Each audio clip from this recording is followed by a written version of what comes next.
எல்லாருக்கும் வணக்கம். என்னங்க இப்போ கொஞ்ச நாளாவே ஒரு மெசேஜ் அடிக்கடி பார்க்க வேண்டியது. என்னன்னா, தயவுசெய்து மேல தள்ளிடாதீங்க. விவசாயம் பிடிச்சவங்க லைக் பண்ணுங்க. இது என்னங்க? இது என்ன தேவையில்லாம உங்களுக்கு லைக்ஸ் வேணும்னா, நீங்க நல்லபடியா நீங்க பண்ணி லைக்ஸ் கேளுங்க. ஆனா விவசாயத்த அசிங்கப்படுத்துற மாரி, விவசாயம் பிடிச்சவங்க லைக் பண்ணுங்கன்னு, விவசாயம் பிடிச்சவங்க லைக் பண்ணுங்கன்னு கேட்கிறதே ரொம்ப ரொம்ப தப்பு தெரியுமா? ஏன்னா, நம்மலாம் யாரு? நம்மலாம் அடிப்படையில ஒரு விவசாயி தான். எல்லாருமே விவசாய குடும்பத்த சேர்ந்தவங்க தான். அதாவது நான் ஒரு டாக்டரு, நான் ஒரு இன்ஜினியர், நான் ஒரு வக்கீல் அப்படின்னு நம்ம சொல்றதுல தான் பெருமைப்படுறோமே தவிர, நான் ஒரு விவசாயின்னு சொல்றதுக்கு யாருமே இது பெருமைப்படுறதில்ல. அத தயக்கமா தான் சொல்றீங்க. ஆனா உண்மையிலேயே எல்லாருக்கும் முன்னாடி நின்று நான் ஒரு விவசாயின்னு காலர தூக்கி விட்டு சொல்ற பெருமை விவசாயிக்கு மட்டும் தாங்க உண்டு.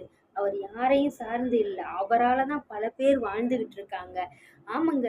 என்ன என்ன வளம் இல்லை இந்த திருநாட்டில், என் கையை ஏந்த வேண்டும் வெளிநாட்டில், ஒழுங்காய் பாடுபடு வயக்காட்டில், உயரும் உன் மதிப்பு அயல் நாட்டில்.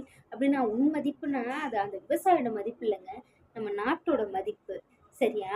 அதாவது விவசாயம்ன்றது சட்டியில இருந்தாதான் அகப்பையில வரும்னு சொல்லுவாங்க. ஸோ ஸோ ஒரு மனுஷன் உயிர் வாழ்றதுக்கு என்ன தேவை? தண்ணீர் தேவை. அதுக்கு மேல சாப்பாடு முக்கியம். ஸோ சாப்பாடு, தண்ணி இல்லாம நிச்சயமா யாராலையுமே உயிர் வாழ முடியாது.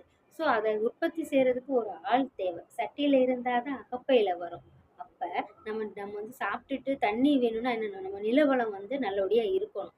அதுக்கு விவசாயம் பண்ணாதான் அந்த நிலத்துக்கு தேவையான தகுந்த ஊட்டச்சத்து கிடைக்கும். அப்பதான் நமக்கு தேவையான மழை கிடைக்கும், நமக்கு தண்ணீர் கிடைக்கும். அதுக்கப்புறம் அதனால தான் நல்ல விளைச்சல் இருக்கும். அப்பதான் நம்ம எல்லாருமே சாப்பிட முடியும். சரியா? அப்ப அ இப்ப நம்ம எல்லாருமே சொன்னது அதாவது "என்ன வளம் இல்லை என்ற திருநாட்டில் ஏன் கையை ஏந்த வேண்டும் அயல்நாட்டில்ன்னு" சொன்னாங்க. ஆனா உண்மையிலேயே நம்ம எல்லாருமே இப்ப கையேந்தி பவன்லயும் ஸ்விக்கி, சொமேட்டோன்ற பேர்ல கையேந்திக்கிட்டு தாங்க இருக்கோம். ஆனா உண்மையிலேயே நீங்க இப்படியே இந்த நிலைமை நீடிச்சுன்னா, நிச்சயமா நமக்கு நம்ம எல்லாருமே டாக்டரா இருப்போம், இன்ஜினியரா இருப்போம், பெரிய பெரிய இண்டஸ்ட்ரியில வேலை பார்ப்போம். ஆனா விவசாயம் பார்க்குறதுக்கு அங்க யாருமே இருக்க மாட்டாங்க. அங்க சாப்பிடுற சாப்பாடு விளைவிக்கிறதுக்கு ஒருத்தரும் இருக்க மாட்டாங்க. அதனால என்ன பண்ணுங்க, நம்மளுடைய நாலேட்ஜ், அதாவது டெக்னாலஜிய எது எதுக்கோ நம்ம யூஸ் பண்ணிக்கிட்டு இருக்கோம். அந்த டெக்னாலஜிய விவசாயத்தை எப்படி இம்ப்ரூவ் பண்றதுக்கு மட்டும் நம்ம யூஸ் பண்ணணும்னு வச்சுக்கோங்களேன்.